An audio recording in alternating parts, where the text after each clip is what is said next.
आज हम बात करेंगे इतिहास के एक ऐसे काले पन्ने की जिसे दुनिया जानती है काला पानी के नाम से। ये एक ऐसी जगह थी जो सजा से कहीं ज्यादा, कहीं बढ़कर थी।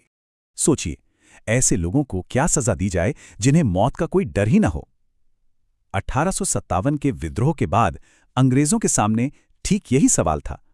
क्रांतिकारी मौत से तो डरते नहीं थे, तो फिर उन्हें ऐसी क्या सजा दी जाए जो मौत से भी ज्यादा डरावनी हो। और जानते हैं, उन्होंने इसका जवाब ढूंढ भी लिया। एक ऐसी सजा जो सच में मौत से भी ज्यादा भयानक थी। उन्होंने धरती पर ही एक नर्क बना डाला। नाम था सेल्यूलर जेल, पर दुनिया ने इसे जाना काला पानी के नाम से। तो चलिए समझते हैं इस पूरी कहानी को। सबसे पहले बात करते हैं कि आखिर ये सजा मौत से भी बदतर क्यों थी और इसकी जरूरत ही क्यों पड़ी। काला पानी, जरा इस नाम को सोचिए। सुनकर ही एक अजीब सी सिहरन होती है ना। ये अंडमान द्वीप में बनी सेल्यूलर जेल का ही दूसरा नाम था और इसका मतलब सीधा सा था, काले समंदर के पार एक ऐसी यात्रा जहां से कोई वापस नहीं आता। मतलब ये एक वन वे टिकट था सीधा नर्क का। तो सवाल ये है कि धरती पर इस नर्क को बनाया कैसे गया। चलिए देखते हैं इसका सफर, कैसे एक वीरान जगह को दर्द के किले में बदल दिया गया। कहानी शुरू होती है 1857 के विद्रोह के ठीक बाद। अंग्रेजों ने 10 मार्च 1858 को पहले 1000 कैदियों का जत्था अंडमान के इन सुनसान द्वीपों पर भेज दिया। कई सालों बाद 1896 में सेल्यूलर जेल बननी शुरू हुई और बर्मा से लाई गई लाल ईंटों से बनी ये भयानक जेल 1906 में जाकर पूरी तैयार हुई।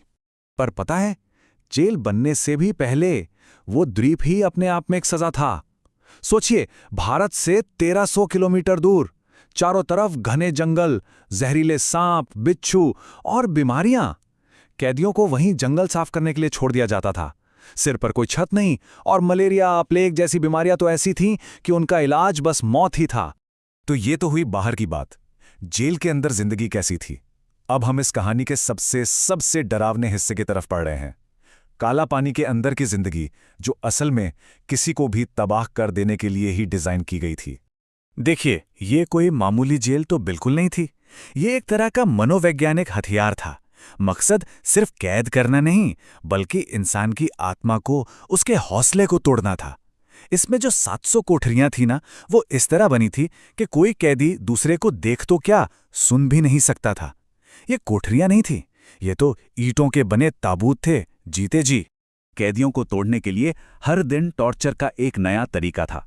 हर एक से कोल्हू चलवाया जाता था। सोचिए, वो काम जो बैल करते हैं वो इंसानों से करवाया जाता था, और अगर कोई अपना काम पूरा ना कर पाए तो उसे बेरहमी से कोड़ों से पीटा जाता था। सिर्फ यही नहीं, कई कई दिनों तक बिना खाने पानी के जंजीरों से बांधकर खड़ा रखा जाता था। मतलब अमानवीयता की सारी हदें पार थीं। हर कैदी को लोहे की सिर्फ 2 प्लेटें मिलती थीं, एक खाने के लिए और दूसरी, सोचिए, नहाने और शौच के लिए। कपड़े ऐसे खुरदुरे होते थे कि शरीर पर घाव बन जाते थे, और उन घावों का कोई इलाज तो था नहीं। उल्टा जंगल की जहरीली चींटियां उन पर चिपक जाती थीं। वहां 1857 के एक क्रांतिकारी भी कैद थे, अल्लामा फजले हक खैराबादी। उन्होंने जो लिखा है वो रोंगटे खड़े कर देता है। वो लिखते हैं, बीमारी सस्ती थी और दवा महंगी, मतलब इलाज तो भूल ही जाइए। उन्होंने आगे लिखा, यहां एक साधारण सा बुखार भी मौत का पैगाम होता है। और मौत के बाद, उसके बाद भी कोई सम्मान नहीं। वो बताते हैं, एक लाश को उसके पैरों से घसीटा जाता है और बिना कफन या नमाज के दफना दिया जाता है। लेकिन इतनी भयानक, इतनी घोर निराशा के बीच भी इंसान का जज्बा टूटा नहीं था। और यही इस कहानी का सबसे हैरान करने वाला हिस्सा है। बात करते हैं उस प्रतिरोध की, उस हिम्मत की जो उस नर्क में भी जिंदा थी। मार्च 1868 में एक बहुत बड़ी कोशिश हुई। 238 कैदी एक साथ जेल से भाग निकले, लेकिन इसका अंजाम बहुत ही भयानक हुआ। जो लोग दोबारा पकड़े गए, उनमें से 87 को तो सीधे फांसी पर लटका दिया गया, और जो बाकी बचे वो या तो वहां के कबीलों के हाथों मारे गए या फिर पकड़े जाने के डर से उन्होंने खुद ही अपनी जान दे दी। पर एक बार प्रतिरोध की एक ऐसी घटना हुई जिसने पूरे ब्रिटिश साम्राज्य की नींव हिला दी। ये बात है फरवरी 1872 की। भारत का वाइसरॉय लॉर्ड मेयो खुद उस जेल का दौरा करने पहुंचा था, और वहीं शेर अली अफरीदी नाम के कैदी ने उसकी हत्या कर दी। हाँ, अफरीदी को फौरन फांसी दे दी गई, लेकिन इस एक घटना ने उस जेल को हमेशा के लिए बदल दिया। वो अब सिर्फ दमन का नहीं बल्कि प्रतिरोध का भी प्रतीक बन गई थी। सोचिए, हालात ऐसे थे कि कई लोगों के लिए मौत ही आजादी का एकमात्र रास्ता था। इंदु भूषण रॉय नाम के एक कैदी थे। रोज रोज के अपमान से तंग आकर उन्होंने रहम की भीख मांगने से बेहतर अपनी ही कमीज से फांसी लगाना समझा। और वो अकेले नहीं थे, उनके जैसे और भी बहुत थे। तो आखिर इस जगह का अंत कैसे हुआ और आज इसकी विरासत क्या है?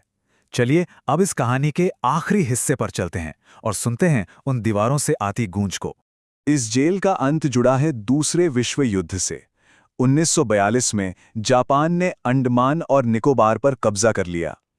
इसके बाद 1945 आते आते जब भारत में भी ब्रिटिश राज का सूरज डूब रहा था, तो इस सेलुलर जेल के दरवाजों पर भी हमेशा के लिए ताला लग गया।